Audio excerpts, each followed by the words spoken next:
श्री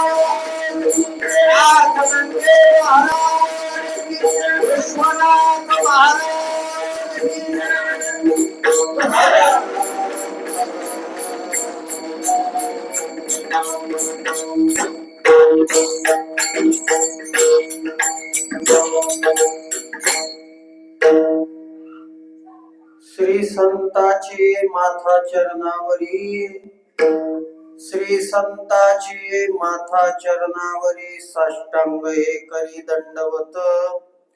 विश्रांती पावलो सांभाळा उत्तरी, वाढले अंतरी प्रेम सुख.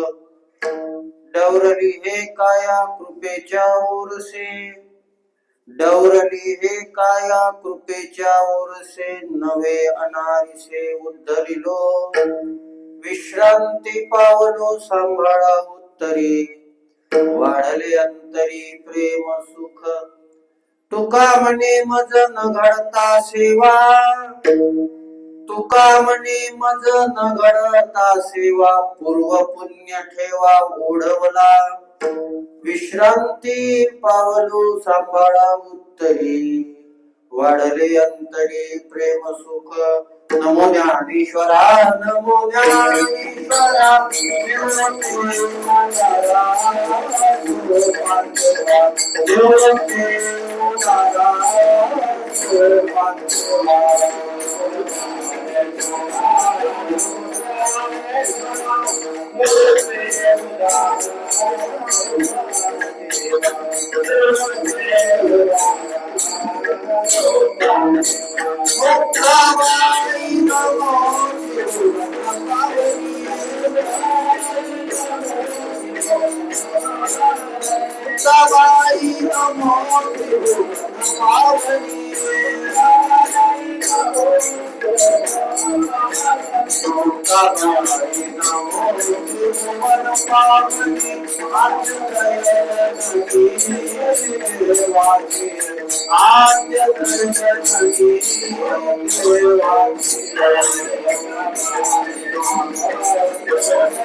वर्णानाम अर्थ संघानाम रसानाम छंदसामपि मंगलानांच कर्तारो वंदे वाणी विनायको.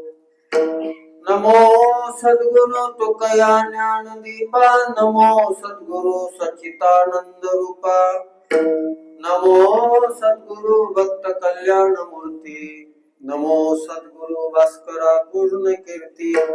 जयांचे केल्या स्मरण, होय सकळ विद्येचे अधिकरण. तेची वंदो श्री चरण श्री गुरूंचे ते नमस्कारो नियाता. श्री संताची माथा चरणावरी साष्टांग करी दंडवत. विश्रांती पावलो सांभाळा उत्तरी, वाढले अंतरी प्रेम सुख. विठ्ठला विठ्ठला.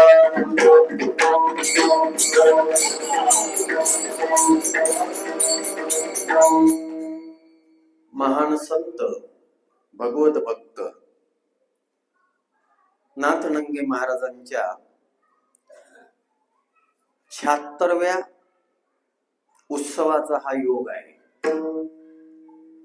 मला वाटते मागच्या वर्षी मी येऊन गेलो तर 75 वर्ष पूर्ण झाली होती मागच्या वर्षी. या वर्षी 76वं वर्ष आहे आणि या उत्सवामध्ये मी फार कमी आलोय. ही दुसरी वेळ आहे. एकदा पहिले यायचं होतं पण तेव्हा जुळलं नव्हतं. मागच्या वर्षी आलो, या वर्षी आलो. विश्वनाथ बाबांच्या पुण्यतिथीला बरेच वेळा आलो. अक्षय तृतीयेच्या कार्यक्रमात सुद्धा आलो. मी काही तुमच्यासाठी नवीन नाही. आणि डवा संस्थानचे एक वैशिष्ट्य आहे, इथं बरेच जुनेच माणसं दिसतात. वाजवणारे दरवर्षी तेच असतात, गाणारे तेच असतात, ही सगळी मंडळी तेच असतात आणि ऐकणारी तेच असतात.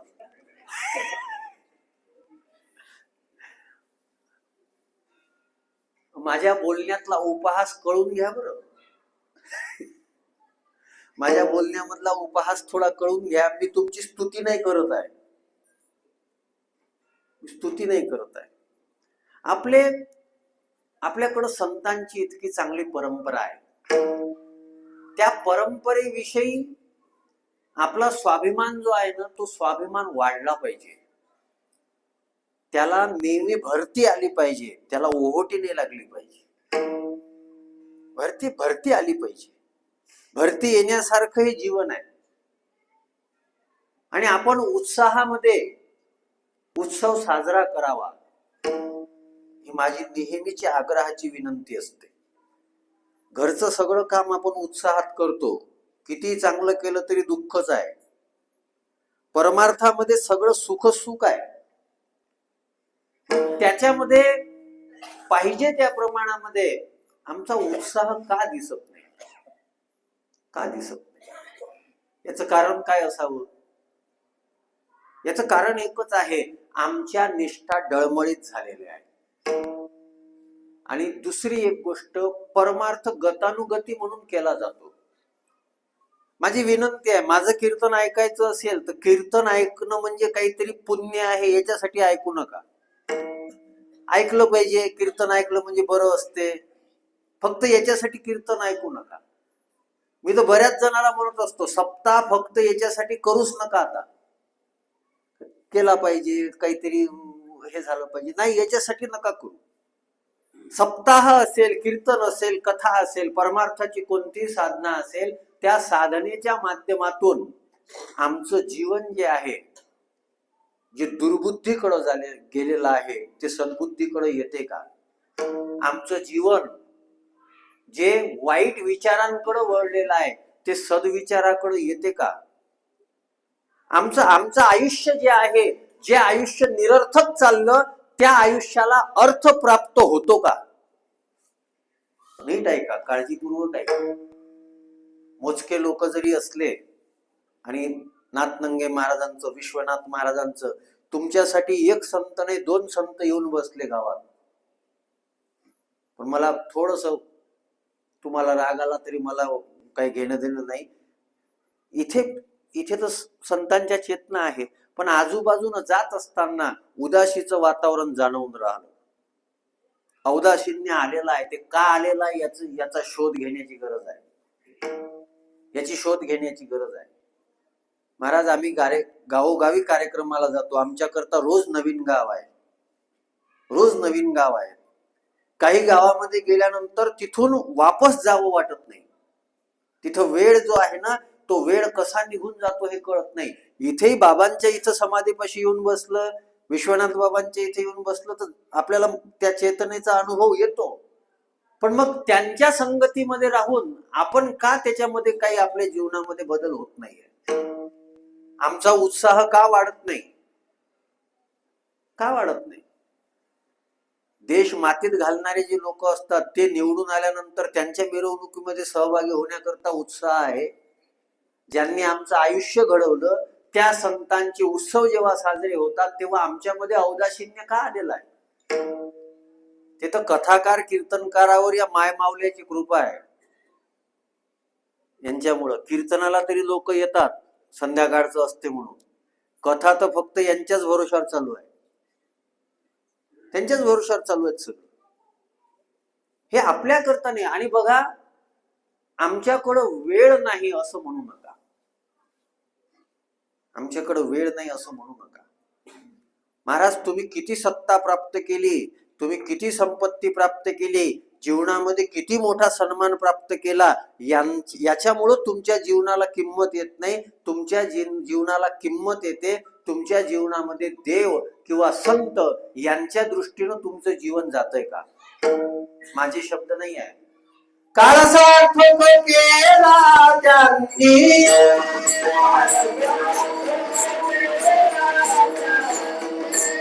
काळासार्थक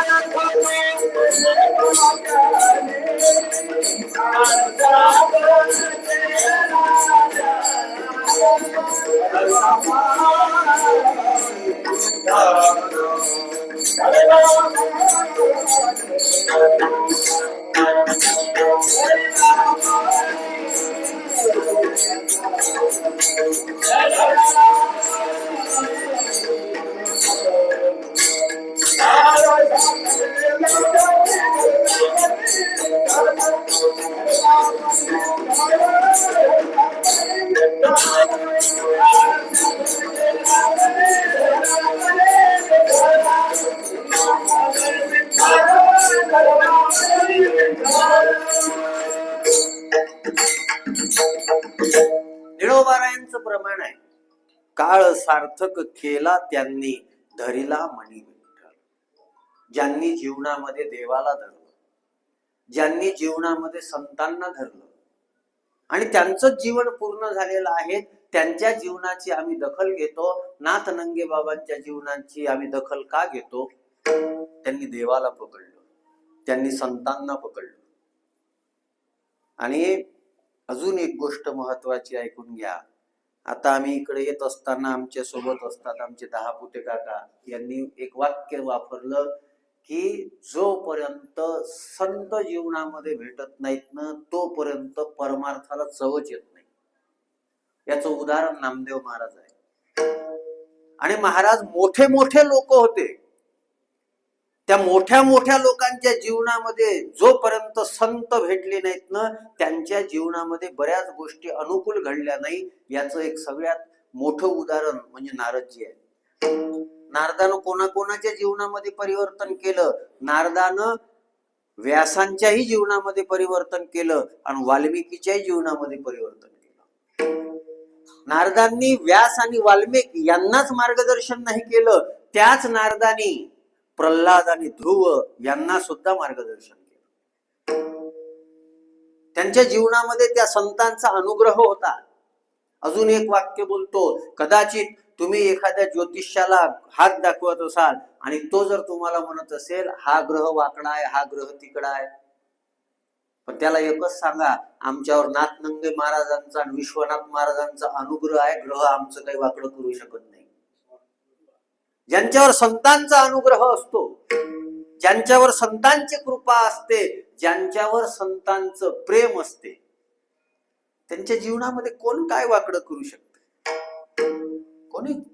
सगळं जग जे आहे ते काळाला घाबरते, पण संत महात्मे म्हणतात जगा काळ खाय आम्ही माताजी रामाय, आम्ही माताजी रामाय, आम्ही माताजी रामाय.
इतकं मोठं सामर्थ्य तुम्हाला कोणत्याच गोष्टीनं प्राप्त होत नाही. तुमच्याकडं फार मोठी सत्ता आली म्हणजे तुम्ही मरणावर विजय प्राप्त करू शकत नाही. तुमच्याकडं फार मोठी संपत्ती आली, तुम्ही मरणावर विजय प्राप्त करू शकत नाही. सगळं जग तुमची वाहवाह करते, सन्मान करते, याचा अर्थ तुम्ही मरणावर विजय प्राप्त करू शकत नाही. पण संत कृपा झाली आणि संत कृपा झाल्यानंतर त्यांचं पारमार्थिक जीवन बहरायला सुरुवात झाली आणि ते त्यांचा अनुभव सांगतात, मरण माझे संत नावाची व्यक्ती शरीरानं जात असेल, संतत्वाची वृत्ती जी असते ना ती कायम असते, कायम असते. मी अजून काही वाक्य बोलतो, पटले तर बघा. त्या दिवशी कीर्तनात पहिल्यांदा बोललो होतो, आज पुन्हा पुनरावृत्ती करतो. एखाद्या वारकऱ्यामध्ये तुम्हाला वास्तव ज्ञान जर दिसत असेल ना, त्या वारकऱ्याला वारकरी समजू नका, त्याच्यामध्ये त्यावेळेस ज्ञानेश्वर महाराज आहे. एखाद्या वारकऱ्यामध्ये तुम्हाला वास्तव वैराग्य जर दिसत असेल, तेव्हा त्याला तुम्ही फक्त गबाळ्या वारकरी समजू नका, त्यावेळेस त्याच्यामध्ये तुकाराम महाराज आहे. एखाद्या वारकऱ्याच्या जीवनामध्ये कोणताही प्रसंग आला तरीही त्या वारकऱ्याची शांती जी असेल, ती शांती तीळ मात्रही ढळत नसेल तर त्याला सामान्य समजू नका, असं समजा. त्यावेळेस त्याच्यामध्ये शांती ब्रह्म नाथ महाराजांची कृपा आलेली. एखादा वारकरी सर्वसामान्य आहे, बिचारा सगळं व्यापार व्यवहार जो काही असेल तो सगळं करतो. ते करत असताना आपलं कर्तव्य तो भगवंताची पूजा या भावनेनं जर करत असेल तर तेव्हा समजा तो नैष्कर्म्य भाव जो त्याच्यामध्ये आहे ना, तो सावता महाराजांची कृपा आहे. एखादा वारकरी आपलं गृहकर्म करता करता त्याचं चित्त जर भगवत चरणी एकाग्री होत असेल ना, त्याला सामान्य समजू नका. तेव्हा लक्षात घ्या, त्याच्यामध्ये गोरोबा काका आले असेल की स्वतःचं पोरग पायाखाली तुडवल्या गेलं तरी माहित नाही. अजून किती सांगायचं, सामान्य समजू नका. संत नावाची व्यक्ती जात असते, संत नावाची वृत्ती जी असते ना, ती काहीही झालं तरी संत नावाची वृत्ती संपत नाही, संपत नाही. आणि या संतांनी काय केलं, या संतांनी फार महत्वाचं काम केलं. या संतांनी क्रांती केली, क्रांती केली. आणि क्रांती करून काय केलं, आमची भ्रांती दूर केली. म्हणून आमच्या जीवनामध्ये शांती आहे.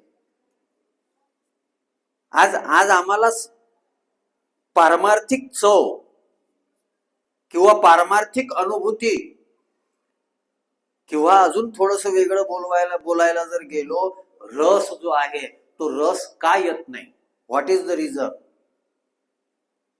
काय येत नाही? कारण की हीच साधना तुकाराम महाराजांनी केली, हीच साधना ज्ञानेश्वर महाराजांनी केली, हीच साधना सगळ्या संतांनी केली. मी आता आल्यानंतर सीताराम महाराज मला सांगत होते की विश्वनाथ महाराजांनी सांगितलं की याला दृष्टी घ्या, कशा करता, नाही काही तर आपलं भजन कीर्तन तरी चाललं पाहिजे. विश्वनाथ महाराजांना ते का कळालं, का कळालं? त्याचं कारण आहे, आज तुमची बुद्धी सद्बुद्धी जर कायम म्हणून ठेवायची असेल, तुमचं चित्त जे चंचल झालेलं आहे त्या चित्ताला जर स्थिर करायचं असेल, मैन जे संकल्प विकल्प करते, सैरावैरा इकडं तिकडं धावते, त्याला जर स्थिर करायचं असेल तर त्याला फक्त एकच साधन आहे. ते साधन म्हणजे सत्संग, ते साधन म्हणजे कथा कीर्तन. यात्रेला गर्दी होते, यात्रेत काय असते, काय असते? प्रसादाला गर्दी होते, प्रसाद आपल्या घरी आहे याला प्रसाद म्हणतात, कारण की तिथं संतांचा संघ आहे. पण खरा प्रसाद कोणता आहे, खरा प्रसाद कोणता आहे? मी त्या दिवशी शेषराव महाराज नाथ महाराजांचा गाथा पाहत होतो. त्या नाथ महाराजांच्या गाथेमध्ये स्पष्ट वर्णन आलेलं आहे, तुम्ही तीर्थयात्रेला जाताना काही उपयोग नाही, तीर्थयात्रेला गेल्यानंतर सत्संग घडत असेल तर महत्व आहे. नुसती तीर्थयात्रा म्हणजे पर्यटन होते, नुसती तीर्थयात्रा म्हणजे पर्यटन होते. आणि महाराज आजच आमचे दुपारी 1-2 पोरं होते, ते पोरं सांगत होते की आपण आपल्या तीर्थस्थानामध्ये जातो पण आपण फक्त फिरतो, परदेशातले लोक आपल्या तीर्थस्थानामध्ये येतात आणि अभ्यास करतात. हा दगड असा का आहे, या दगडाची निर्मिती का झाली असेल, या लेण्या अशा कशा कशा विकसित झाल्या. आम्ही काहीही अभ्यास करत नाही, आम्ही काहीही अध्ययन करत नाही, फक्त फिरतो आणि सांगतो काय डव्याला गेलो होतो. काय केलं डव्याला जाऊन, काय केलं? नुसती ही गोष्ट महत्वाची नाहीये. मग हे सगळं लक्षात कशामध्ये येते, कोणीतरी भ्रांती दूर करणारा जो आहे तो संत आम्हाला भेटला पाहिजे. संतांनी हेच केलं. संतांनी हेच केलं. सगळीकडं भ्रांती निर्माण झालेली होती आणि त्या याच्यामध्ये विठोभक्तीचा डांगोरा, विठोभक्तीचा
तुकोबारायांनी आमची भ्रांती, आमचा संदेह, आमचा मोह दूर करण्याकरता पिटू भक्तीचा डाकोरा.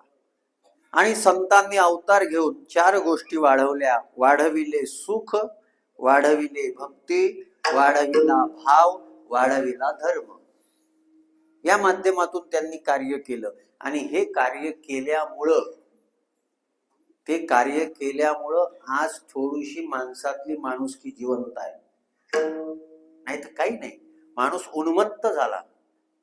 आमच्या गावामध्ये परवा एका पोरानं दारू पिऊन इतक्या जोऱ्यानं गाडी चालवली आणि एका 57 वर्षाच्या माणसाला उडवून दिलं. तो डिवायडर वर पडला आणि तिथंच मेला, तिथेच गेला. आणि तो पोरगा ठीक आहे, तो त्या बिचारा वाचला. हा जो व्यक्ती गेला ना 57 वर्षाचा, त्याला 5 मुली आहे, गेला तो. आज तुम्ही आयुष्य जगत असताना तुम्ही चांगले असाल पण आजूबाजूचे वाईट असेल तर काय करता? तुम्ही गाडी चांगली चालवता, बाकीचे ते अंगावर आले तर काय कराल? आमच्या गावला, आमच्या ज्या मंदिराकडे मी जातो ना, संध्याकाळी जेवण झालं की फिरत फिरत जातो नंदनकर महाराज, तर तिथे बार आहे. तर मी पाहिलं 80% लोक जे गाड्यावाले आहेत ते तिथं गाडी थांबवतात आणि प्रसाद घेतात. आता हा प्रसाद घेतल्यानंतर ते खरंच योग्य राहत असतील का? आज आमच्या शौकामुळं, आमच्या जिभेच्या चोचल्यामुळं कोणाचा प्राण जाऊन राहिला, आम्हाला काही घेणं देणं नाही, काही घेणं. महाराज काही दिवसानं अशी परिस्थिती येईल, आपल्याला ते एखादं काहीतरी बनवावं लागल, ते घालून फिरावं लागल, काहीतरी एखादं जॉकेट वगैरे काहीतरी. कारण की तसंही रस्त्यानं चालणं अवघड होईल. कारण की 80% तोंड तर खर्यानं तंबाखानं भरलेले आहे, ते थुकत राहतात. तुमच्या अंगावर ओढलं तर काय करता तुम्ही? आणि बदमाश माणूस असला तर भांडूही शकते. आपल्यासारखा असला तर महाराज आहे ना, शोभते का शिव्या द्यायले? म्हणजे आपली माळ काढून आपली लाच काढणारे काय कमी आहेत का? महाराजाला शोभते का? महाराजांना काय त्याला बोला लागत होतं का? असे कुठं महाराज असते का? माझा मुद्दा नीट, मी फार खाली येऊन बोललो. अशा काळामध्ये आम्ही जगून राहिलो, त्या काळामध्ये आमची बुद्धी दुरुस्त करणारे, आमची बुद्धी, आमचा मोह, आमचा भ्रम, आमच्या जीवनाला शांत करणारे जे आहेत ना, ते संत आहेत. आणि या संतांनी चांगल्या चांगल्यांवर उपकार केले, चांगल्या चांगल्यांवर. अजून एक सांगू, शुकदेव महाराज कोणाला कथा सांगावी इतकं त्यांचं काही, त्यांच्या अंतःकरणामध्ये काही घेणं देणं नव्हतं. कारण की लोकांपासून दूर राहणं हे त्यांचा स्वभाव आहे. अहो, एखाद्याच्या घरी 6 मिनिटापेक्षा जास्त ते उभे राहत नव्हते, एका झाडाखाली पुन्हा मुक्काम करत नव्हते. ते शुकदेव महाराज परीक्षिताला 7 दिवसापर्यंत कथा कशी काय सांगतात माहित आहे? त्याचं कारण होतं नारदजी. परीक्षित जेव्हा गंगेच्या काठावर जाऊन बसलेले आहे आणि गंगेच्या काठावर जाऊन सगळ्यांना प्रश्न विचारतात की 7 दिवसामध्ये तक्षक नावाचा सर्प येणार आहे, मला दंश करणार आहे, माझं आयुष्य संपणार आहे, आणि माझं आयुष्य संपणार आहे मला माहित आहे, आणि आता माझी एकच इच्छा आहे की ज्याचं मरण इतक्या जवळ आहे त्या मरणासन्न व्यक्तीनं काय केलं पाहिजे, काय केलं पाहिजे? कोणी सांगायला तयार नव्हतं. फार मोठे मोठी ऋषी मुनी विद्वान बसलेले होते, कोणी सांगण्याकरता तयार नव्हतं. आणि अशा वेळेस जिथे शुकदेव बाबा होते तिथे एकदा नारदजी गेले. नारदजी म्हणू लागले, बाबा, पांडवाचं पवित्र कुळ होतं आणि त्या पवित्र पांडवाच्या कुळामध्ये ज्यांच्याकडे परमात्मा राहत होता, त्या पांडवाच्या वंशामध्ये असणारे ज्या उत्तरेच्या गर्भामध्ये, ज्या गर्भाचं रक्षण कृष्ण परमात्म्यानं स्वतः केलं, तो कृष्ण परमात्म्याचा आवडता असणारा जो परीक्षित आहे, जो अभिमन्यूचा पुत्र आहे, त्याचं रक्षण करण्याकरता देवानं इतकं मोठं धाडस केलं. तो जो आहे ना, त्याला शाप झालेला आहे, आणि मग त्याचा उद्धार व्हायचा आहे. त्याची अपेक्षा आहे की कोणीतरी मला सांगावं की 7 दिवसामध्ये मरणाऱ्या माणसानं आपलं मरण सुधरवण्याकरता काय केलं पाहिजे. ते म्हणाले, मला वेळ नाही, मला वेळ नाही. नारदजी पुन्हा प्रयत्न करू लागले. नारदानं सांगितलं, म्हणे, बाबा, काय, एक माणूस जात आहे आणि जात असताना समोर गड्डा आहे आणि हा माणूस आंधळा आहे. मग शहाण्या माणसानं काय केलं पाहिजे? शहाण्या माणसानं काय केलं पाहिजे? म्हणे, एकच केलं पाहिजे, त्याला त्या गड्ड्यात पडू नाही दिलं पाहिजे, त्याला योग्य रस्त्यावर लावलं पाहिजे. म्हणे, बाबा, अजून याच्या पुढे मी बोललो पाहिजे का? तुम्ही शहाणे आहे, तुम्हाला दिसून राहिलं तो आंधळा आहे, तो गड्ड्यामध्ये पडणार आहे, रस्ता तुम्हाला माहित आहे, तर तुम्ही दाखवला पाहिजे रस्ता, याच्याकरता तुम्ही गेलो पाहिजे. शुकदेव महाराज परीक्षितापाशी आले, याचं कारण आहे मधात नारद नावाचे संत आहे. आणि म्हणून तुकोबारायांना माहित आहे, पारमार्थिक जीवन संत कृपेशिवाय घडत नाही. मग जे मोठे माणसं असतात, ज्यांनी आपल्यावर उपकार केले, ज्यांनी आपल्याकरता काहीतरी केलं, त्याच्याविषयी कृतज्ञता व्यक्त केली पाहिजे, हे त्याच्या अंतःकरणामध्ये भाव असतो. हे सामान्य लक्षण आहे. आजकाल तोच भाव राहिला नाही.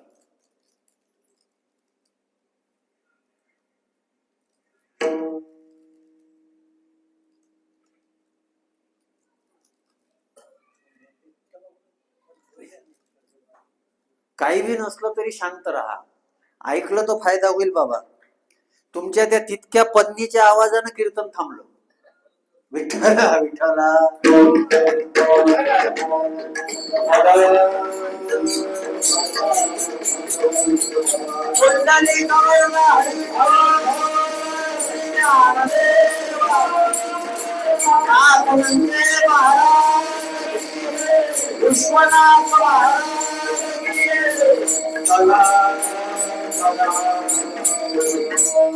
शांत ऐका, एकाग्र चित्ताने ऐका, बाकी कोणत्या गोष्टीवर महत्व देऊ नका.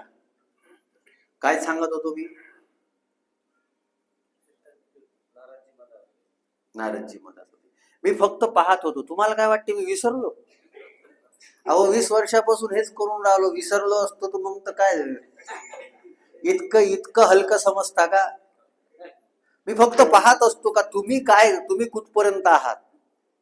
नारदजी मधात होते. नंतर शुकदेव बाबा गेले.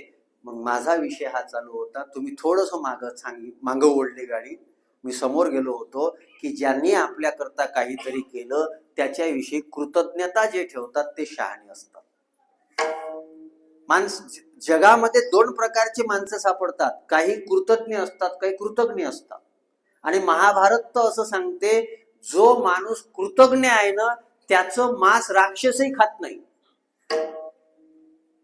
कृतज्ञ माणसाचं मांस राक्षसही खात नाही. आणि महाराज असे फार लोक आहेत, फार लोक आहेत तसे. आमचा एक वारकरीच होता बिचारा, त्याची परिस्थिती गरीब होती. तर त्याला काही पैशाची मदत आम्ही केली. करायची हे सांगण्यासाठी नाही बरं, मी उदाहरण म्हणून देतोय. त्याला आम्ही पैशाची मदत केली आणि कदाचित कुठंतरी विषय निघाला की यांनी इतके पैसे दिले, त्यांच्यावर त्यांचे इतके पैसे आहेत. ज्यानं ते पैसे घेतले होते स्वतःच्या घरासाठी त्यानं फोन केला मला आणि मला सांगितलं, म्हणे का हो महाराज तुमचे आमच्याकडे किती पैसे आहेत? ओ दादा, ए बाबा, ओ बोलू नका. विठ्ठला विठ्ठला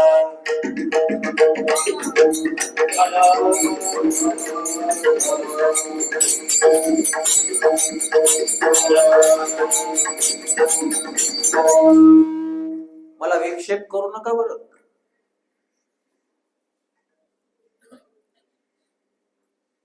तो व्यक्ती म्हणे मग असं कोणाला सांगत असते का? अरे पण तू दुसऱ्यापासून मदत घेतली, ते कोणी सांगितली नाही सांगितली, पण त्यानं तुला मदत केली हे खरं आहे ना? तुला त्यानं केलेली मदत जी आहे ती जर दुसऱ्यानं बोलावून दाखवली तर तुझ्या स्वाभिमानाला का ठेस लागते? का लागते? आणि महाराज ज्यानं आपल्याला मदत केली त्याचं नाव जर येत असेल तर आपल्या बापाचं बिघडते काय? आणि बऱ्याच लोकांना ही सवय आहे. मी असे बरेच महाराज लोक पाहिले का जे ज्याच्या भागवतात बसून टिपण काढत होते ना, पुन्हा त्यांनी त्याचं नाव कधी घेतलं नाही. मी पाहिले माझ्याच गावला. मी हे गोष्टी पाहिलेल्या आहे. आमच्यावर ज्याच्यामुळं काहीतरी आम्हाला चांगलं भेटलं त्याचं नाव घेण्यामध्ये जर आम्हाला लाज वाटत असेल तर आम्ही कोण आहोत? विठ्ठला विठ्ठला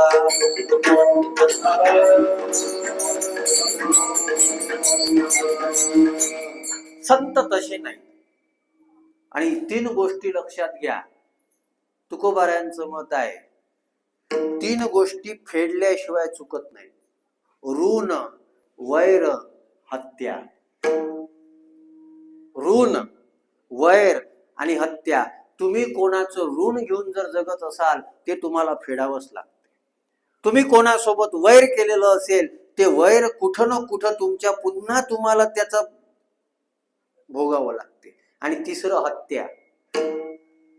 तुम्ही एवढा प्रचार करता का मांस खाऊ नका, मांस खाऊ नका, मांस खाऊ नका, पण खाणारे का खातात? त्याचं कारण आहे मागच्या जन्मामध्ये यानं ती हत्या करून ठेवलेली आहे. ज्याची केली तो त्याची करून राहिला. दुसरं काही नाही याच्यामध्ये. आणि माझे शब्द नाही आहे, तुकोबारायांनी सुद्धा सांगितलेलं आहे, मांस खाता हौस करी जोडोनी वैरी ठेवी याला. ज्याला हौस वाटत असेल त्यांना आपला पुढच्या जन्माकरता वैरी जोडून ठेवलेला आहे हे शास्त्र सांगते, हे तुकोबारायांचा गाथा सांगते. आणि म्हणून उपकार जर आमच्यावर कोणी करत असेल तर त्या उपकारांना विसरू नये. आणि संतांचे उपकार तर काय सांगावे, काय सांगू आता, जे सांगता येत नाही. पण अशा संतांच्या उपकाराविषयी तुकोबारायांच्या अंतःकरणामध्ये कृतज्ञता आहे. आणि ती कृतज्ञता ती पहिल्या चरणात व्यक्त करतात.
या संतांनी आमच्यावर उपकार केले. तुकोबाराय म्हणतात मजवरी कृपा. आणि मग असे जे संत आहेत त्या संतांविषयी कृतज्ञ भाव ठेवतात आणि कृतज्ञ भाव ठेवत असताना त्यांना प्रणाम करतात. श्री संताची कोणीतरी माय माऊली बोलून राहिली, तुम्हाला कीर्तन ऐकायचं नसेल तर तुम्ही बाहेर जाऊ शकता.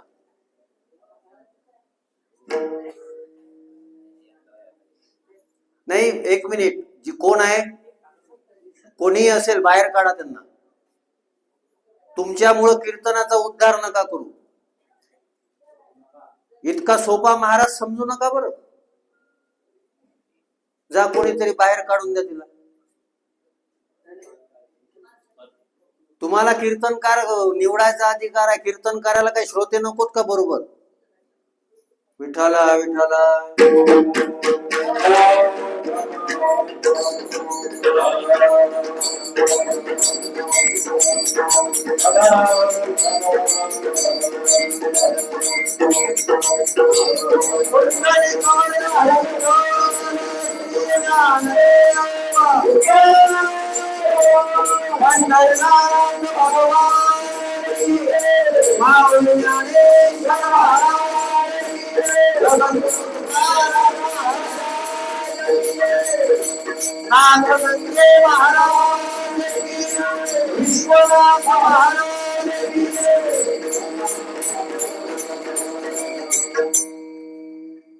तुम्ही मर्यादा सोडू नका बरं. मी कीर्तन बंद करून टाकेन. मी 2 गावला असं केलेलं आहे. मला काही, मी काळजी करत नसतो पुढच्या वर्षीची. त्याच्यामुळे तुमच्यामुळे बाकीच्यांचं अकल्याण करू नका. हे मर्यादाहीन लोक येऊन राहिले ना, याच्यामुळे आपल्या धर्माची ही परिस्थिती आहे. माझा मुद्दा नीट लक्षात घ्या. आमच्या जीवनामध्ये कृतज्ञता असली पाहिजे. आमच्या जीवनामध्ये ज्याने आमच्यावर उपकार केले त्या उपकाराविषयी आमच्या अंतःकरणामध्ये मोठा भाव असला पाहिजे. तुकोबाराय म्हणतात माझ्यावर खूप संतांची कृपा आहे आणि जे आपल्यावर कृपा करतात त्यांच्या चरणावर नतमस्तक झालंच पाहिजे. नाथ महाराजांवर कृपा आहे ज्ञानोबारायांची आणि म्हणून नाथ महाराजांच्या अंतःकरणामधला विचार बघा. तया नमस्कार वारंवार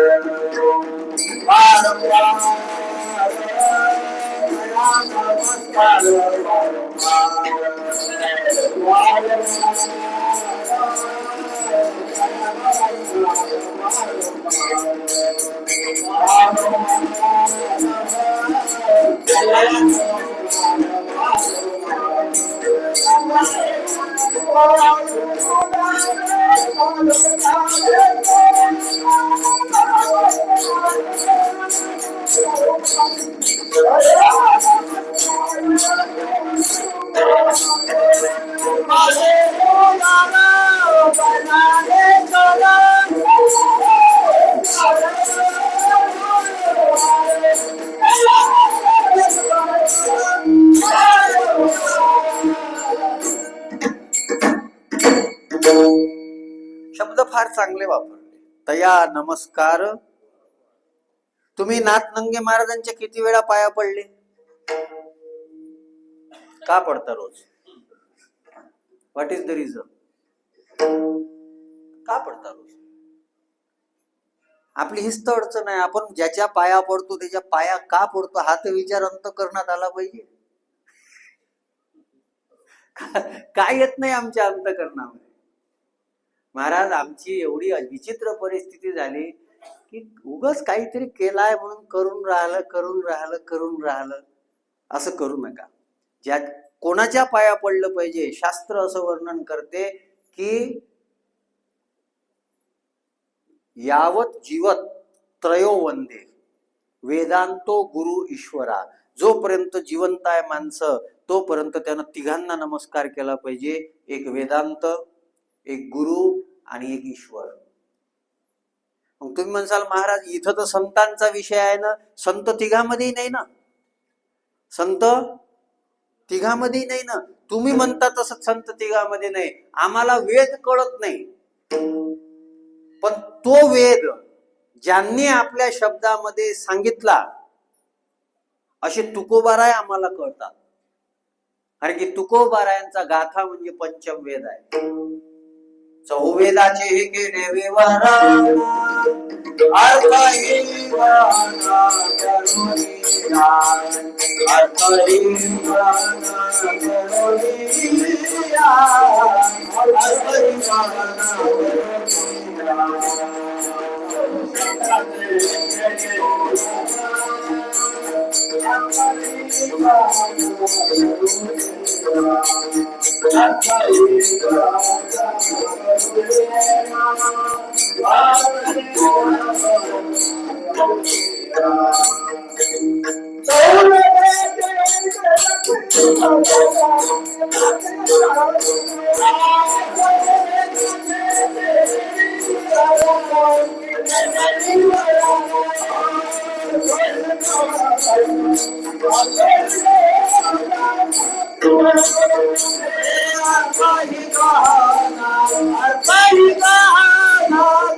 गुरुवर्य मामासाहेब दांडेकर जे वारकरी संप्रदायातलं फार मोठं प्रस्त होतं.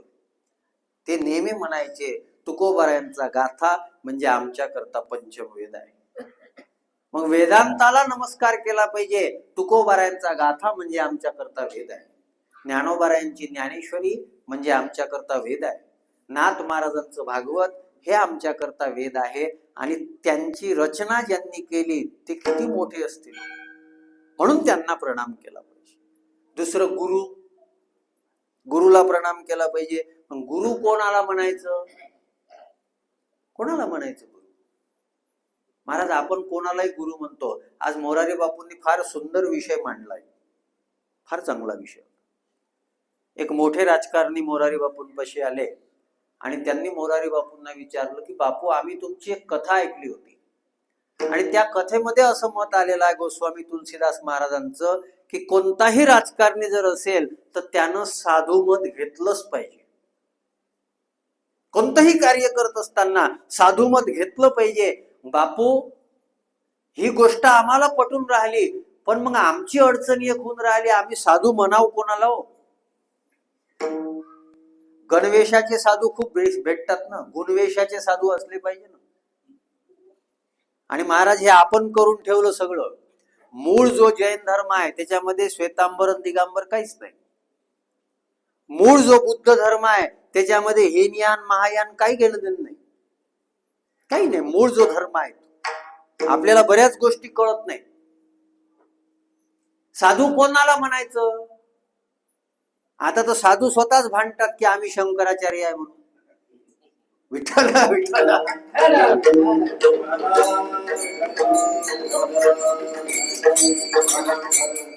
नाथ महाराजांची फार सुंदर एक व्याख्या आहे. साधू कोणाला म्हणावं? साधू म्हणावे तयासी जयापाशी नित्य शांती. आम्हाला साधूच्या वरच्या लक्षणानं पाहून आम्हाला साधू म्हणायचं नाही आहे. इथे नाथनंगे महाराज आहेत, इथे विश्वनाथ महाराज आहे. आम्ही त्यांना का मानतो? सगळ्यात महत्वाचं त्यांच्यामध्ये सगळे शास्त्र आहेत. साधूमध्ये सगळे शास्त्र असतात. आणि महाराज हा तर माझाही अनुभव आहे. 20 वर्षाचा माझा अनुभव आहे. कदाचित प्रत्येक गोष्ट वाचण्यामध्ये येत नाही, पण जी गोष्ट सिद्धांताच्या रूपामध्ये बोलली जाते ना, त्याला गाथा आणि ज्ञानेश्वरी प्रमाण देते, त्याला रामायण भागवत प्रमाण देते. साधूचा शब्द जो असतो, त्या साधूच्या शब्दाला तपाची ताकद आहे. पण जो केवळ शास्त्र बोलतो असं नाही, जो शास्त्र जगतो तो साधू आहे. गाथा जगता आला पाहिजे, ज्ञानेश्वरी जगता आली पाहिजे. महाराज माळकरी लोक सर्रास खोटं बोलतात, काही वाटत नाही त्यांना, काही वाटत नाही, काही संबंध नाही. आता आमचाच एक अनुभव आहे, आमचे वाजवणारेच आहे, माझ्यासोबत किती खोटं बोलले. 60 वर्षाचं वय झालं, परमार्थामध्ये तुम्ही राहता, मोठ्या मोठ्या लोकांसोबत तुम्ही राहिले, आणि साधी गोष्ट तुम्हाला खोटं बोलल्याशिवाय होत नाही. आपण जाणार कुठं आहोत? कुठं जाणार आहोत आपण? आणि आम्हाला कीर्तनकारी चोपड्या पाहिजे, आमचं त्यानं पदरात घेतलं पाहिजे. नाही नाही, तुम्ही बोला, काही हरकत नाही, काम असेल तुम्हाला. इतकं हलकं जीवन नसावं. साधू त्याला म्हणतो, एक वाक्य बोलू, चुकीनंही जो चुकत नाही तो साधू आहे. चुकीनंही चुकत नाही, चुकूनही जो कधीच चुकत नाही तो साधू आहे.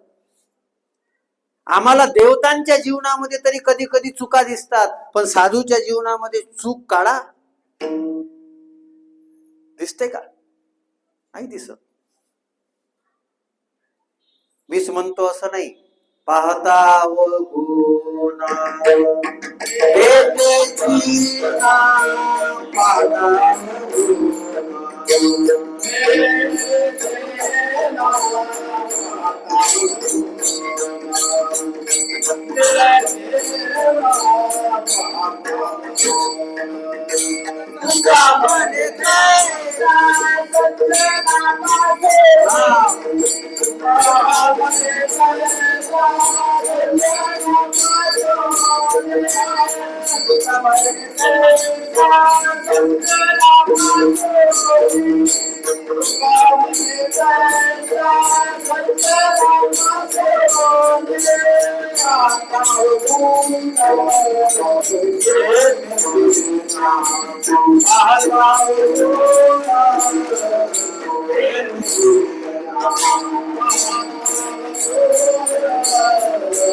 मी काय स्वतःच सांगतोय असं नाही. साधू मध्ये दोषच नाही, साधू चुकूनही चुकीचा वागत नाही. देवाच्या जीवनामध्ये तरी कदाचित तुम्हाला कुठं कुठं वाटते, आणि देवानं सुद्धा मंजूर केलंय, आहेत ना कुठं कुठं. आणि तुकोबारायांची शब्द आहे, तुकोबारायांना आयुष्यभरापर्यंत बायकोचं ऐकलं. तुकोबाराय उलट म्हणतात, धिग जिने ते बाईला आधी. जो बाईच्या मतानुसार जीवन जगतो त्याचं काही जीवन आहे का? धिग आहे. आणि बाईचं ऐकलं म्हणूनच तर रामायण घडलं. राम जर बायकोचं ऐकून त्या हरणाच्या मागे गेला नसता तर कशाला समोरचा प्रसंग घडला असता? बरं, त्याला तर समजायला पाहिजे का हरण कुठं सोन्याचं असते का? पण ते बायकोवरचं अतिप्रेम होतं. बायकोवरच्या अतिप्रेमामध्ये राम जर फसतो तर तुम्ही कोण काढले? विठ्ठला विठ्ठला.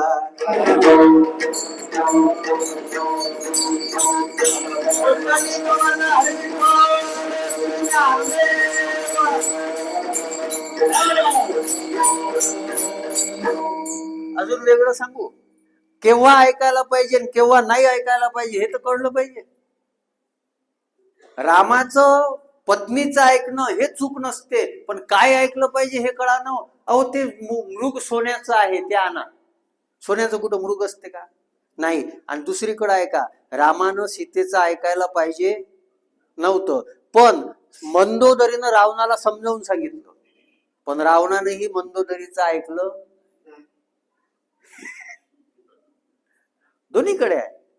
आता वास्तविक रामाकडून चूक का घडली? हरिण कुठं सोन्याचं असते?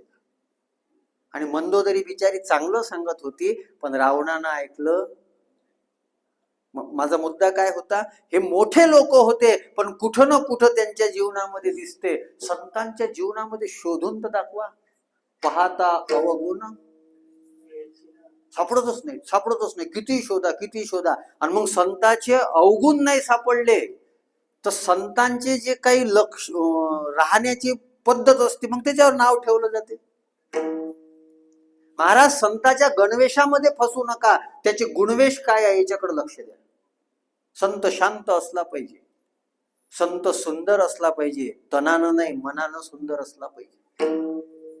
संत कोण असला पाहिजे, संत काय असला पाहिजे याचं शास्त्रामध्ये भरपूर वर्णन आहे. मला त्याचा विस्तार नाही करायचा. तुकोबारायांना असे संत भेटले आणि यावत जीवत त्रयो वंदे वेदांतो गुरु ईश्वरा. वेदांत म्हणजे आमच्या दृष्टीनं गाथा ज्ञानेश्वरी भागवत वेदांत आहे, म्हणून आम्ही त्याला प्रणाम करतो. म्हणून आम्ही ज्ञानोबाराय तुकोबाराय नाथबाबांना प्रणाम करतो. आमचे गुरु तेच आहे. आमचे गुरु कोण आहेत? ज्ञानियांचा गुरु महाराज. तुकोबाराय कोण आहेत आमच्या दृष्टीनं? आमच्या दृष्टीनं तुकोबाराय गुरु आहेत. आमच्या दृष्टीनं नाथ नंगे बाबा गुरु आहेत, म्हणून आम्ही त्यांना प्रणाम करतो. आणि तिसरं आहे ईश्वर. ईश्वराला प्रणाम केला पाहिजे. पण ईश्वर कोणाला दिसला? कोणी पाहला देव?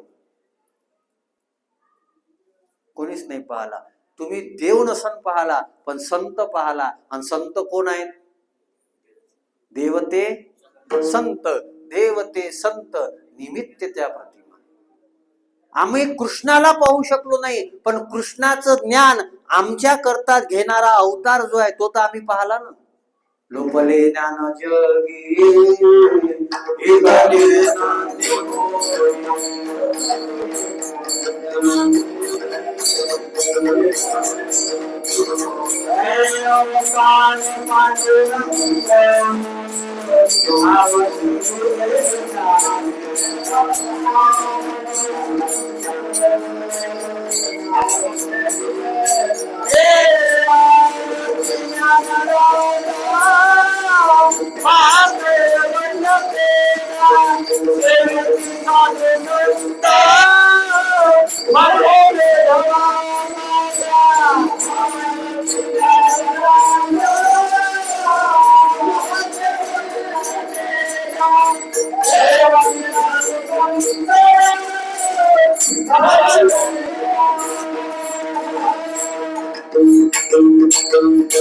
माझे हात जोडून विनंती आहे सगळ्यांना.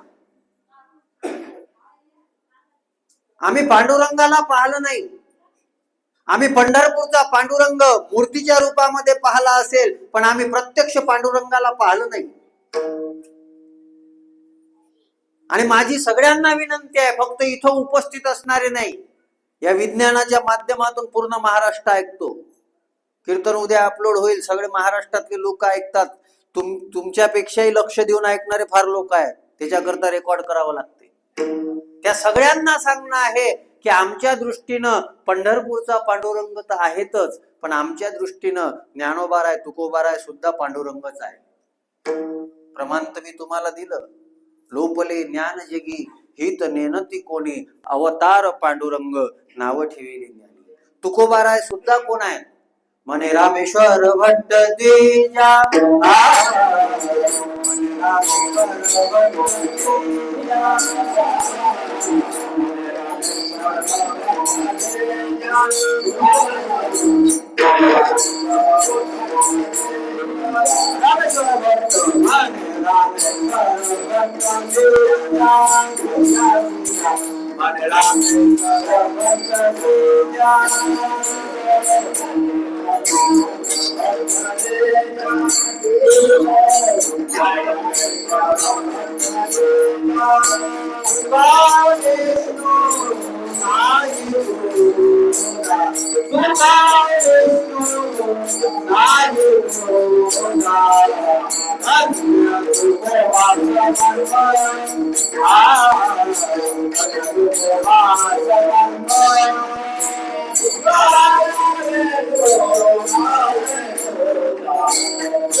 मी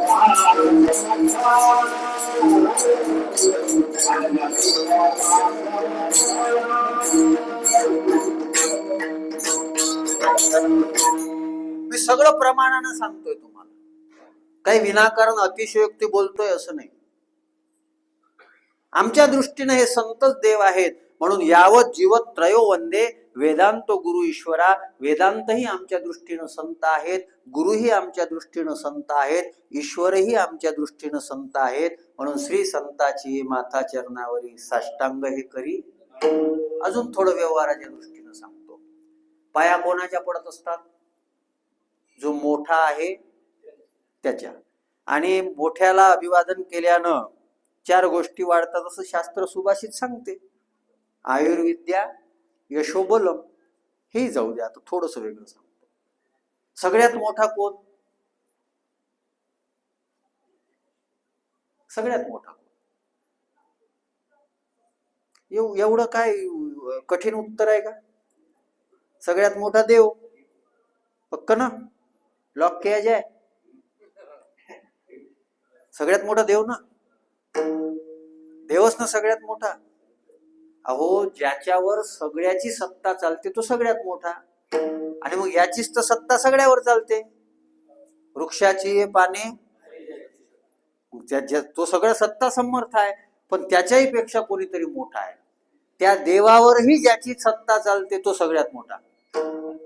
साधू थोर जान, साधू थोर जान, साधू थोर जान, साधू थोर जान,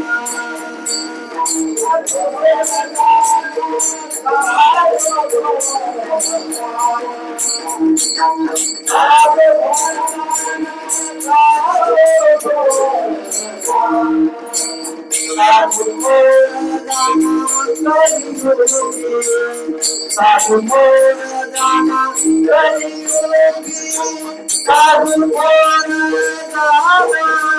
साधु मोर जाना, साधु मोर जाना, साधु मोर जाना.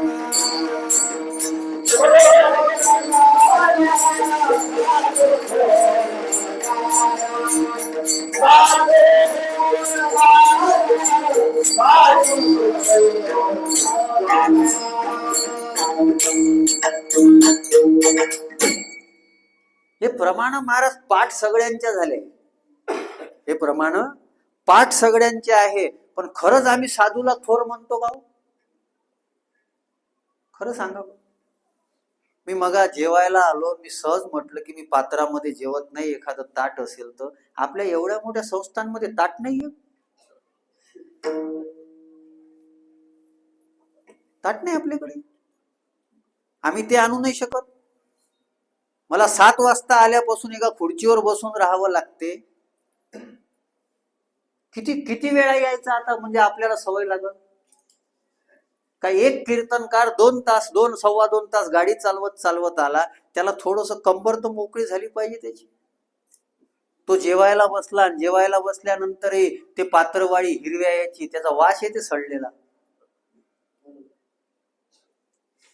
कोणी तुम्हाला बोलणार नाही. प्रत्येकाला पुढच्या वर्षीच्या तारखेची घेणं देणं आहे. आपल्याला घेणं देणं नाही आहे.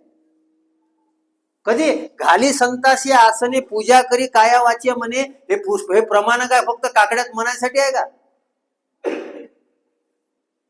आमच्या संस्थांमध्ये आमच्या महाराजांची सेवा करण्याकरता अतिथी येऊन राहिला, याच्यावर लक्ष कोण द्यायचं?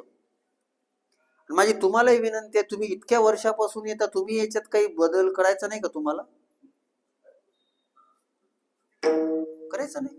अहो, त्या पात्रवाळीला ते मेन कापड लागलेलं आहे, त्याच्यावर जर तुम्ही गरम अन्न ठेवलं तर त्याचे ते साईड इफेक्ट तुमच्या शरीरात चालले.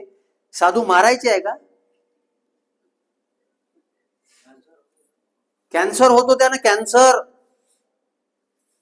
आम्हाला काही खाण्याकरता आमचे काही मोठे चवणे नसतात, पण आम्ही आज समाजाची सेवा करण्याकरता, संतांचे विचार घरोघरी पेरण्याकरता आम्ही फिरून राहिलो. आणि आम्हाला ज्यानं कॅन्सर होते त्याच्यावर जर अन्न खावं लागत असेल तर काय नाथनंगे महाराज आपल्याला आशीर्वाद देतील? काय देतील? आणि म्हणून जुना काळ वेगळा होता. मी आता कुठे गेलो तर मी पात्रवाळीवर जेवत नाही. याच्यामध्ये काही माझ्या अहंकाराचा विषय नाही आहे. तुम्हाला सवय लागली पाहिजे. महाराजाला बसण्याकरता गादी नसली तरी चालते, महाराज चटईवरही बसतात. याच्यामध्ये आपला हीनपणा आहे. अहो, गाडगे बाबांनी गाव झाडलं हा त्यांचा मोठेपणा होता, पण आम्ही अजूनही कचरा करतोच हा आमचा किती मोठा कूपमंडूकपणा आहे. मोठ्या माणसापासून शिका थोडस. मी परवा एक व्हिडिओ पाहत होतो. त्या भाजपाचे राष्ट्रीय अध्यक्ष म्हणून ते नवीन म्हणून आहेत ते नितीन नवीनजी, त्यांची नियुक्ती झाली आणि नियुक्ती झाल्यानंतर त्यांना काहीतरी मिठाई चारली, तर त्या मिठाईमध्ये हात चिकट होतात ना, तर ते चिकट झालेले हात पुसण्याकरता आपल्या देशाचे पंतप्रधान नरेंद्रजी मोदी यांनी ते टिश्यू पेपर घेतला. तो टिश्यू पेपरला हात पुसले, खाली टाकला नाही, खिशात ठेवला. तर कुठेतरी कचऱ्यात नेऊन फेकता येईल. आपलं काय आहे? का हे माणसं मोठे आहेत? का हे माणसं मोठे आहेत? आपण कधी व्हायचं? मी कशासाठी बोलतोय लक्षात घ्या. आमचा विषय कोणता आहे? एका संतांचं पुण्यस्मरण आम्ही साजरं करतोय. त्याला वारंवार नमस्कार केला पाहिजे. संत देवापेक्षाही मोठा आहे. जाऊ द्या, आम्हाला संत नका मानू, पण संतांचे विचार पोहोचवणारे तर असो आहे ना आम्ही, नाहीत का आम्ही? मी तुम्हाला नावं ठेवण्याकरता आलो असं समजू नका बरं. मी तुम्हाला हुशार करण्याकरता आलो. आपण याच्यामध्ये बदल केला पाहिजे. तुम्हाला कोणी सांगणार नाही. प्रत्येकाला पाकिटाची काळजी आहे. आपलं पाकिट घेतलं निघून गेलं. म्हणून तर आता कीर्तनकार जेवण्याच्या भानगडीतच पडत नाही. ते डायरेक्ट कीर्तनाला येतात. ते म्हणते 1000 जास्त द्या, बाहेर जेवून घेतो. आम्हाला प्रसाद पाहिजे नाथनंगे बाबांचा. आम्हाला काही जेवायला भेटत नाही असं नाहीये. आम्हाला नाथनंगे बाबापाशी आलो ना, मग नाथनंगे बाबाच्या नावानं जो प्रसाद बनला जातो तो सुद्धा आम्हाला भेटावा, पण देत असताना सन्मानानं द्या.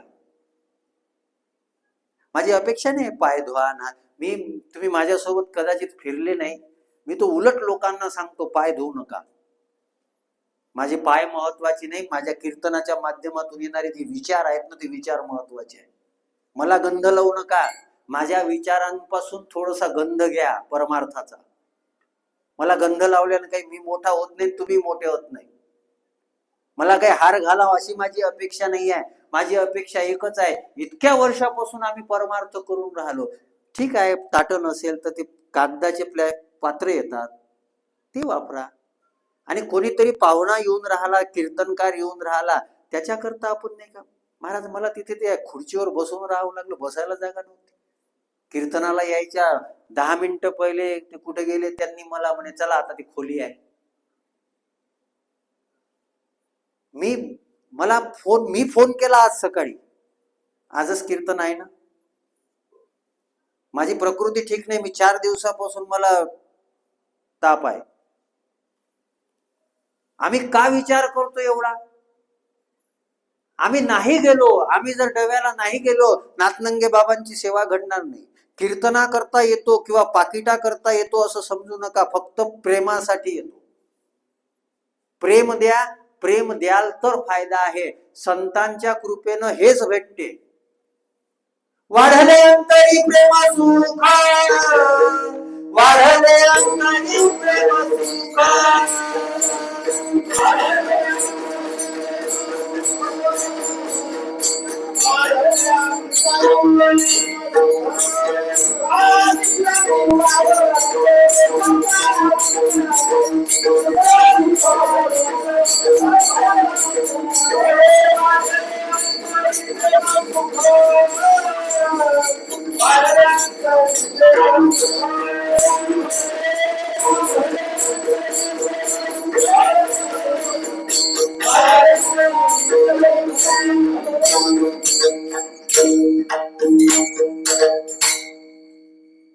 आम्ही अभंगाच्या पलीकडे बोलतोय असं नाही. संत कृपा नाही म्हणून नाही होऊन राहिले. वाढले अंतरी प्रेम सुख.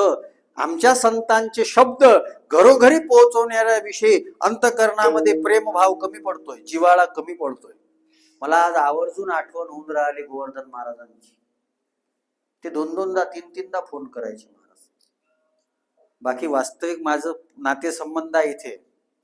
आमचे मावस भाऊ जे आहेत तेच अध्यक्ष आहेत इथचे, श्रीनिवास साहेब तेच अध्यक्ष आहे. मी त्यांना पर्सनलही सांगू शकतो, पण ही केवळ त्यांची जबाबदारी नाही, सगळ्यांची जबाबदारी आहे. जेवढेही नाथनंगे बाबांचे शिष्य आहे, जेही काही मंडळ असेल, जे काही असेल, ही सगळ्यांची जबाबदारी आहे. इथं काम करणारे यांची प्रत्येकाची जबाबदारी आहे. आणि ही महाराज मंडळींची सुद्धा जबाबदारी आहे. नुसते कार्यक्रम करत फिरू नका, लोकांना चांगल्या सवयी सुद्धा लावा. जवयाकरता चांगलं ताट देण्याकरता सवय लावावी लागत नाही, साधूसाठी देण्याकरता का सवय लावावी लागते? प्रमाण म्हणणं चालू आहे, साधू थोर जाणार, साधू थोर जाणार. चुलीत घालता का ते? तो कॅन्सर न मरून जाईल ना त्या पात्रावर खाऊ खाऊ. अरे रोजच बाहेर जेवावं लागते, रोजच असे पात्रावर जीव घातले तर आम्ही कुठे टिकणार आहोत? तुम्ही विनोदावर नेऊ नका हा मुद्दा. का हे सगळं होतंय? अंतकरणामध्ये प्रेम सुख जे आहे ते प्रेम सुख दिसत नाही. परमार्थानं काय मिळते मी म्हणत नाही देव मिळते, मला म्हणायचं नाही, पण देव ज्यानं प्रगट होते ना ते प्रेम महत्वाचं आहे. ते प्रेम परमार्थानं मिळते. हे रामायणाचं सूत्र आहे. हरिव्यापक सर्वत्र समाना, प्रेम ते प्रगट होई मै जाना. हरिव्यापक सर्वत्र समाना, प्रेम ते प्रगट होई मै जाना. देवाला काय आवडते? राम ही केवळ प्रेम पियारा. मी काही माझ्या बोलण्याला समर्थन देण्याकरता नाही, मी या वचनांच्या समर्थनानं बोलतो. मी माझ्या मुद्द्याला बळकटी देण्याकरता हे तुम्हाला नाही सांगून राहिलो, याच्यावरूनच तुम्हाला बोलतोय मी. आमच्या अंतकरणामध्ये प्रेम वाढावं. ते कधी वाढते माहित आहे? या संतांनी आमच्यावर कृपा केली, या संतांनी आम्हाला सांभाळलं. का हे सगळं? आमचा मोह भ्रम संदेह दूर झाला आणि त्याच्यामुळं आम्ही जे शांत झालेलो होतो आता आम्ही विश्रांती पावलो. कारण या संतांच्या शब्दाने आम्हाला सांभाळलं आणि त्याचा परिणाम असा झाला की आमच्या अंतकरणामध्ये वाढले अंतरी प्रेम. तुमचा वागण्यामध्ये जर तुमच्यामध्ये जिव्हाळा, आपुलकी, प्रेम जर निर्माण झालं असेल तर समजा नाथनंगे बाबांची तुमच्यावर कृपा आहे, समजा विश्वनाथ बाबांची तुमच्यावर कृपा आहे. आणि ज्यांच्यावर संतांची कृपा असते ना त्याचं शरीर सुद्धा प्रभावशाली असते. तिसऱ्या चरणामध्ये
परमार्थातले अनुभव लक्षात घ्या. संतांची कृपा मनावर काम करते, बुद्धीवर काम करते असं समजू नका. काया सुद्धा गौरवली जाते.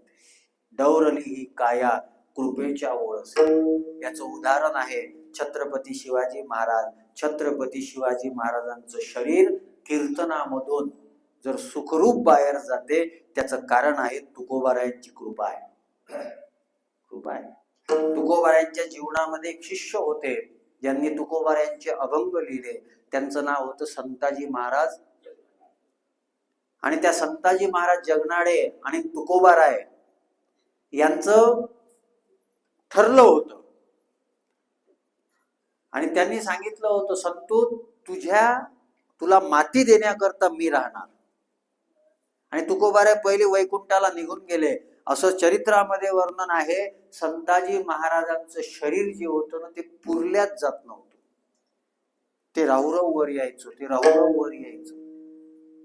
त्याच्या करता तुकोबाराय आले. तुकोबारायांनी जेव्हा माती टाकली ना तेव्हा ते शरीर गेलं.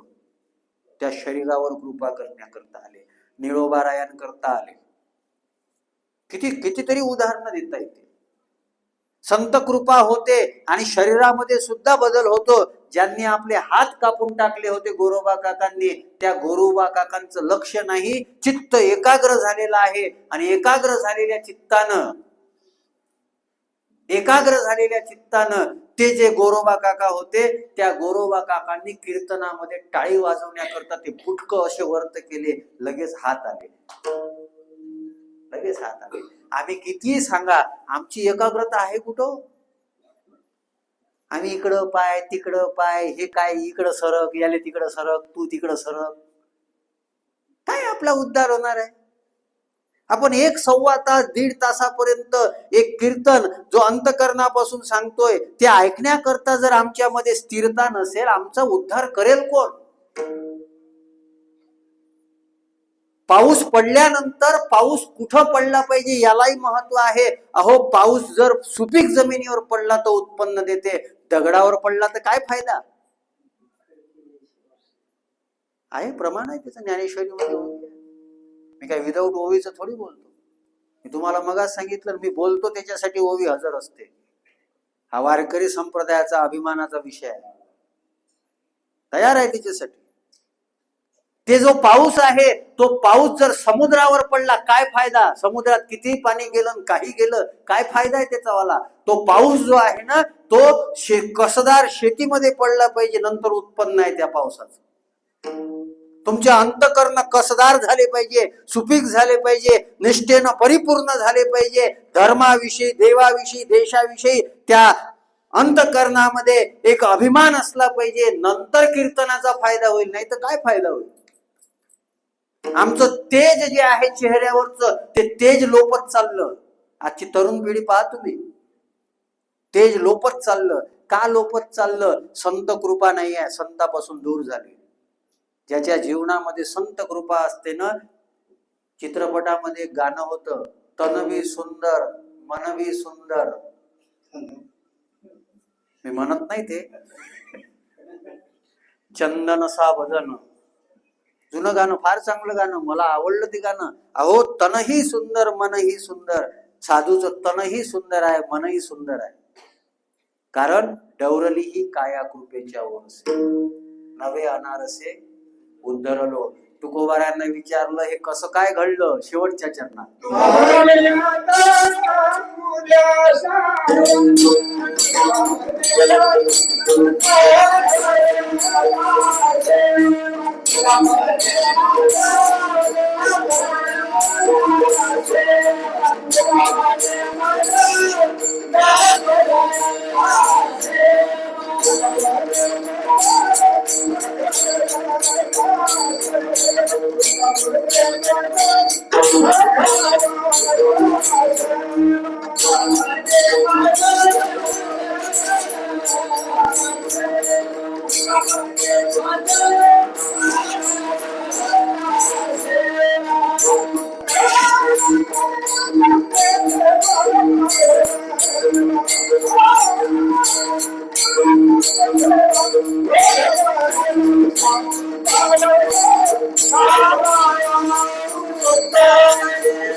तुका म्हणे मज न घडता सेवा, पूर्व पुण्य ठेवा ओळवला.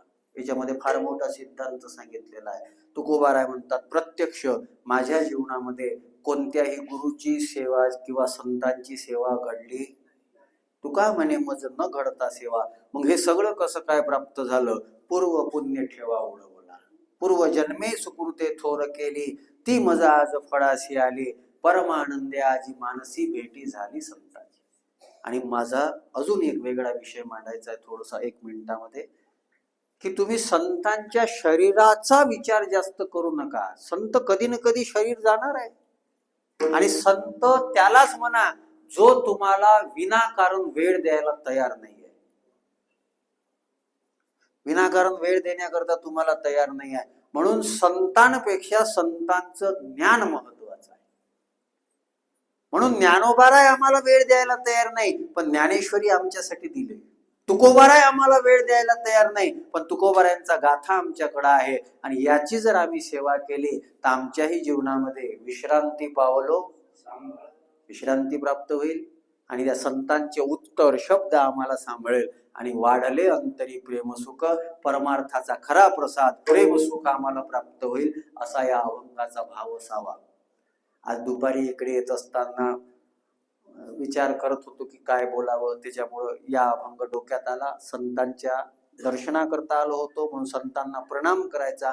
का प्रणाम करायचा, ते केल्यानं काय होते, असं थोडंफार चिंतन मांडलं. अजूनही बरेच मुद्दे आहे याच्यामधले की मी मांडू शकलो नाही, पण कदाचित कधी पुढे मागे कुठे योग आला तर पाहू. आणि तुमच्याकरता फार सुविधा करून ठेवलेली आहे. अजूनही काही मुद्दे लक्षात आले नसतील, कोणाला विक्षेप झाला असेल तर तुमच्याकरता रेकॉर्ड झालेलंच आहे. पुन्हा हे कीर्तन उद्या वगैरे अपलोड केलं जाते युट्यूबला. विशाल महाराज बडे या नावानं सर्च केलं तर इच्छेच नाही, भरपूर ठिकाणचे. आज अजूनही एक महत्वाचं हे होतं, गणेश जयंती होती आज. आज विचार होता, पण म्हटलं संतांचं ठिकाण आहे. आणि गणेश जयंतीच्या संदर्भामध्ये काल कीर्तन केलंय, अहो कृपावंता होय बुद्धीचा यदाता. गणपतीच्या स्वरूपाची मीमांसा केलेली आहे. त्याचं मुंडकं हत्तीचं का आहे, तो उंदरावर का बसतो, असे फार चांगले विषय मांडण्याचा प्रयत्न केलाय त्या कालच्या कीर्तनामध्ये. ऐकायचं असेल तर तुम्ही युट्यूबला ऐकू शकता. हा काही प्रचार नाही बरं, चांगले विचार पोहोचवण्याकरता आहे. आणि तुम्ही काही मला ओळखत नाही अशातला भाग नाही. आमचे राऊत महाराजांनी माझी तारीख का घेतली होती पहिल्या टाइमला माहित आहे? त्यांना वाटलं होतं की झी टॉकीजवर ज्यांना बोलवलं विदर्भातून त्यांना इथं बोलवलं तर लोक वाढतील. पण आजचं दुर्दैव काय माहित आहे? कीर्तनकार लोकांना नाही सुधरू शकले, लोकांनी कीर्तनकार बिघडून टाकले. कीर्तनकार बिघडून टाकले लोकांनी. आणि अशा काळामध्ये आपण जगतोय. तरी कृपा आहे नाथ नंगे बाबांची, विश्वनाथ बाबांची, त्यांच्या चरणी झालेलं पुष्प समर्पित. 1 मिनिट फक्त थोडस भजन आरती करायची. जय गुरु दत्तात्रेय अवधूता